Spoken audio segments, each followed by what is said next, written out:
I showed up uninvited to Mother's Day lunch. Mom told me to drink water, my sister insulted me, and then she charged the $3,000 meal to my card. I reversed it, left a letter on Mom's seat, and walked out to 47 missed calls. I showed up anyway, strolling into this restaurant that was all sunshine and fake fancy vibes, with marble floors and those tacky chandeliers. It was Mother's Day, the big event my family loved to make a show of. Mom was at the head of the table, grinning wide until she caught sight of me. "Oh, you're here," she said, a bit too sharply. I hadn't exactly been invited, but hey, whatever. My sister Victoria organized everything, a bougie lunch with imported beluga caviar, fresh oysters, and sparkling water in crystal glasses. I only knew because I saw a $3,000 charge on my card, the same one she borrowed for essentials last week. I approached the table, trying to keep my cool. Mom's smile twitched. "Don't touch the food. Just stick to the water." "Your sister paid," Victoria laughed, all smug and annoying. "Beluga caviar isn't for people like you," she said. I looked at her, decked out in some designer blouse I probably paid for, leaning back in her chair like she owned the place. Little did she know. I pulled out my chair and sat. Ignoring my buzzing phone, I checked out the impressive seafood spread. I leaned back, mimicking Victoria's pose. "Actually, I think I'll try some," I said, grabbing a spoon and scooping up some of the shiny caviar. Victoria looked like she just bit into a lemon. "Don't you dare," she shot at me. "I paid for this." No," I said, letting the word linger. "You didn't." "My card did." Silence hit. Mom turned pale, gripping her glass tighter. Victoria's jaw tightened, and she spat. "You think you're clever? Showing up and making everything about you?" I grinned. "Clever enough to reverse the charges yesterday. So technically, you're dining on my tab."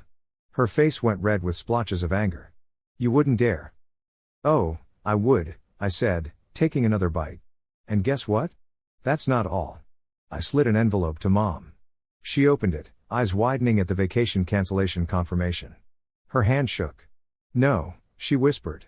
"Oh, yes," I replied. "Happy Mother's Day."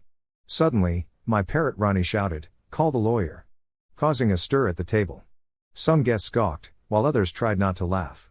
Victoria was pale with shock, her mouth agape, as my phone kept buzzing. It was already unraveling, the chaos, the panic. I stood and brushed crumbs off my sleeves. "I'd love to stay, but it looks like you have a lot to discuss." Victoria jumped up, shouting something about how I didn't matter. I didn't catch the rest. I was already on my way out, letting their noise fade behind me. They'd finally see I wasn't just a tool, a credit card, or a silent joke. Outside, the sun felt warmer, the air fresher. My phone kept buzzing, but I shut it off. They'd get the picture eventually. Once back home, the circus of notifications was relentless. First, Mom called, then again and again. I tossed the phone on the couch, watching it like it was about to explode. It wasn't long before Dad rang, his voice full of anger. "What did you do? You've humiliated your mother and sister. Think this is funny?" I kept silent, letting him vent. "You're paying us back for lunch. You ruined our vacation. Your mother is in tears." I hung up, not in the mood to entertain it. But the messages flowed in non-stop, like water through a broken dam. Mom, upset that I ruined the day. Victoria, accusing me of jealousy. Dad, saying if I don't fix it, I'm done. I leaned back, the buzzing becoming background noise, feeling oddly calm. But they didn't quit. Calls from unknown numbers, voicemails of Mom sobbing, Dad yelling, Victoria shrieking. Then came the family chat. Aunt Linda, Cousin James, Uncle Rob, everyone had something to say. Proud? I almost laughed out loud. For the first time, I didn't feel like the helpless one.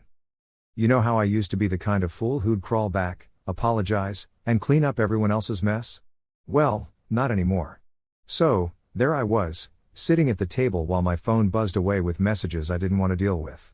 I decided to ignore it for a while, made myself a cup of coffee, and as I stirred in the sugar, I felt this weird feeling inside. It wasn't anger or shame, it was something sharper, like a gut instinct waking up from a long nap. I headed over to my laptop, logged into my bank app, and started scrolling through my statements. It didn't take long to find it. There it was, a list of charges from Victoria's endless shopping sprees, spa days, designer bags, and let's not forget the crazy $3,000 lunch. But it went even further. Charges for car rentals, hotel stays, and a wellness retreat for $500 that I clearly never agreed to. My grip on the mouse tightened. Next, I dug out an old external hard drive that used to be Victoria's before she upgraded. She saved everything on that thing, photos, messages, the lot. So, I plugged it in and found a folder named Fam. Inside, there were screenshots of chats, voice notes, and photos. Turns out, Victoria and Mom had been plotting to spend my money without me catching on. Mom's voice in a recording was sweet and calm, saying, "Just tell him it's for something important. He always gives in." Then Victoria chimed in with a smug satisfaction, "He's such a fool. I take what I want and he never notices." I couldn't believe it. My own family, Mom, Dad, Victoria, laughing behind my back and using me. But instead of feeling hurt, I felt totally awake. Just then, my phone buzzed again with another message from Dad, "Last chance. Send the money and we'll forget this ever happened." I couldn't help but smile. I decided to shake things up a bit. I unmuted the family chat and started typing, "I know what you did. I know everything. The stolen money, the lies, and I have proof. Wanna see it?" The chat went dead silent. Finally, a message from Mom, trying to play it cool, "We can talk this out, sweetheart. It's just a misunderstanding."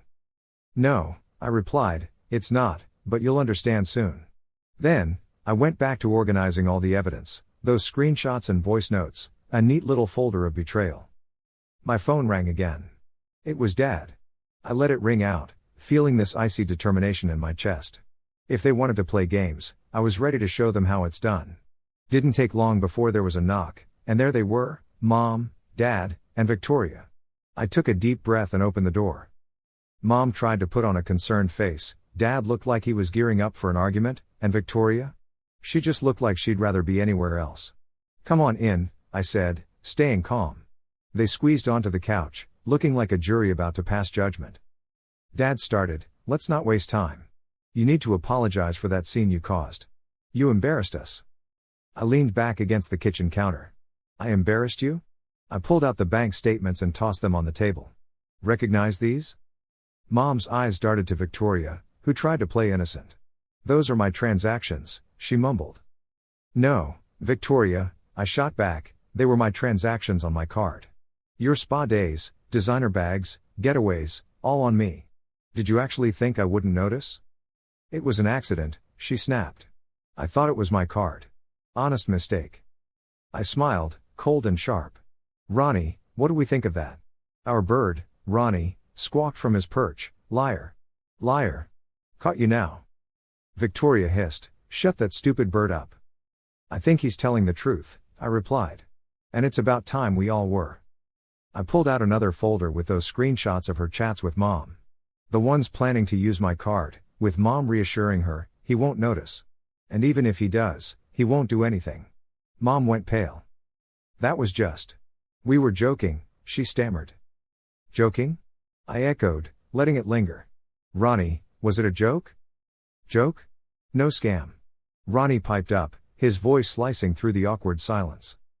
Dad leaned forward, fists clenched. "You think you're smart, digging up dirt like some detective. But you owe us. Family sticks together." I laughed. "Family sticks together? You mean like when you drained my account? When you used my card without asking? Wow, a $3,000 lunch and I didn't even get an invite? Or that time you planned a vacation using my money and just forgot to mention it? Yeah, no more of that. I've had it with being the go-to piggy bank of the family, being lied to, and being everyone's punchline." My mom tried to jump in, desperate, saying, "We just wanted to keep everyone happy. You've always had more, you didn't need it as much." "Seriously? You mean the life I busted my butt for? The money I worked hard to earn? The peace I've tried to find?" That's when Ronnie, my clever little parrot, flapped around squawking. "No peace, just noise." And Victoria went off, "You're just bitter because no one cares about you." Nope, not at all. I'm bitter because I cared way too much. That's when I reached for the letter from the bank. Plopped it right on the table. "Oh, by the way, your credit cards? Cancelled. Mom, your automatic house payments? Stopped. Dad, that retirement fund you were sneaking through my account? Blocked." Mom freaked out, "You can't do that, we'll lose everything." And there's Ronnie again, beggars can't be choosers, being all cheeky. Dad flipped out, smashing his fist on the table, but I just stood there. "Sit down," I said with a voice like steel. "This is my house. You're here to talk. So talk. He hesitated, glancing at Mom who was already in tears, then at Victoria, who looked totally floored. We're family, Mom croaked out. Family helps each other. Nope, I leaned in. Family doesn't steal or use someone like an ATM and then laugh when they're not looking. The drama was real, with Ronnie playing along as usual. Victoria's phone buzzed, and she looked down, probably hoping for a quick exit. Don't even think about it, I said. You're not leaving until we're through. You've really crossed a line. Victoria went off, screaming, thinking this was some revenge thing. No, I'm teaching myself that I owe you guys nothing, I said. Mom broke down, Dad just looked defeated and I almost felt bad. Almost. But Ronnie beat me to it with his fake tears and cheeky bye-bye. I headed to the door and opened it wide. We're done here. Please, Dad whispered, but I shook my head. I was your son when you thought I was easy to take advantage of. Now I'm just the problem you couldn't handle. They stumbled out, lost for words. Once the door was shut, I enjoyed the quiet, then Ronnie chirped, peace at last. It made me laugh, a real good laugh. Yeah, Ronnie, tea sounds perfect, I said, heading to the kitchen. I thought they'd just move on, maybe a little embarrassed. But nope. The call started, dozens of them. I ignored every one. Then came the messages. Mom, we need to talk, sweetheart. Please, this is a misunderstanding. Dad, you can't just walk away. Victoria, you're impossible. You've ruined everything. I blocked them all. Clean and simple. But they weren't done. Calls from unknown numbers, voicemails alternating between Dad being mad and then sobbing, Mom playing the guilty loving mom card. Victoria just being, well, Victoria. Then one morning, I checked my bank account and there it was, a refund. Thousands coming back, the lunches, the spa days, even the vacation I cancelled. They were trying to buy back my good graces. Ronnie had a ball with that one. Bribe, cheap tricks, he caught. I moved the money to another account, letting it sit there as a monument to their desperation, and didn't say a word. Messages still buzzed in. Mom, we returned the money. Can't you see how much we care? Dad, we're still your family. Is money more important than family? Victoria, I knew you were all about the cash. Cash? That wasn't the point, it was about having dignity, something they never got. I carried on with life, blocked their new numbers, exited the family chat, unfollowed them everywhere. My world got quieter, theirs got louder. My cousin Alex messaged me, dude, what is going on? Your mom's losing it. She says, you've lost your mind. Aunt Linda called, I just want you. Hey, anytime you want to chat, I'm here for you. But, man, your parents are really going through it. It's hard to feel sorry for them, though. Almost, but not quite. I decided to change my locks, set up two-factor authentication on all my accounts, and switch all my email passwords. They were freaking out, and I wouldn't put it past them to try something drastic. But you know what? I wasn't scared. I felt free. Every morning, I'd wake up in my peaceful little apartment, make some coffee, and just chill by the window watching the city slowly come to life. No one was bothering me with their demands, no guilt trips, no phone calls draining my energy. And Ronnie? Oh, Ronnie was living his best life. One morning, he chirped, guess what? No money, and did a little dance on his perch. He was thrilled. Then he threw in, guess who's begging? I asked, who, Ronnie? And sipped my coffee, already grinning. Mommy. Daddy. Vicky. I couldn't help but laugh. That cheeky green featherball was my new best buddy, the only voice from the past that didn't stress me out. But, of course, the drama wasn't quite over yet. 3 weeks later, I got this email from my dad. He was trying a new approach, writing a long, desperate letter. He was all like, son, please. We're struggling. We gave back the money. Isn't that enough? Can't we just move on? Your mom's health isn't great, and your sister's a mess. You've made your point. Can we be a family again? Family? They didn't even know what that word meant. I didn't reply. A few days later, another email popped up, with a receipt attached. They had sold some of their jewelry, scraping together more cash to show me they were serious. It was sad, really, watching them unravel from a distance. My aunt texted me saying Mom had started looking for a job at the local supermarket. Dad tried to borrow money from Uncle Rob but got turned down.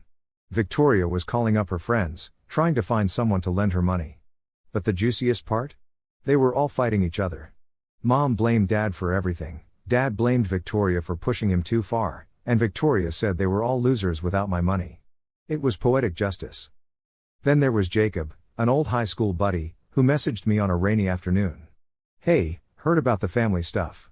Sorry, man. If you need a fresh start, I've got a project I'm working on. Could use someone reliable." Fresh start? Reliable? Those words sounded foreign, but I found myself nodding. "Sure, I'm interested," I said. After the call ended, I looked over at Ronnie. "Looks like we're moving up, buddy." He fluffed up his feathers and echoed, "Moving up, moving out." I decided to spruce up my place, ordered a new couch, and swapped out the old curtains for something brighter. It started to feel like a home, not just a place I was surviving in. The next week, as I headed out for my first meeting with Jacob, another message popped up on my phone from a number I didn't recognize. Just a desperate plea, please answer. I miss you. I didn't even bother checking who it was. Deleted. As I stepped outside, the rain had stopped, and the sun was finally breaking through the clouds. For the first time in ages, I wasn't running or hiding. I was genuinely free. From behind me, Ronnie's voice echoed, "Peace at last." I chuckled, "Exactly, Ronnie. Exactly." The silence that used to terrify me now felt like freedom. My apartment transformed with laughter and light. My little parrot, Ronnie, danced on his perch, squawking, "Free bird, no bugs." It wasn't just him mocking them, he was right. Work was going great. Jacob and I launched the project, and it took off. I finally felt like more than just a wallet or a joke. I was me, capable, respected, and whole. Sometimes, I'd feel a tiny pang of guilt, wondering if I'd been too harsh. But I remembered all the broken promises, the stolen money, and the snide laughter behind my back. Family had been a chain I chose to break free from. One day, I got a letter with no return address. I didn't open it. I didn't need to. I tossed it in the trash. And the only sound in the room was Ronnie's cheerful voice saying, "Let go. Fly free." And honestly, that's exactly what I did.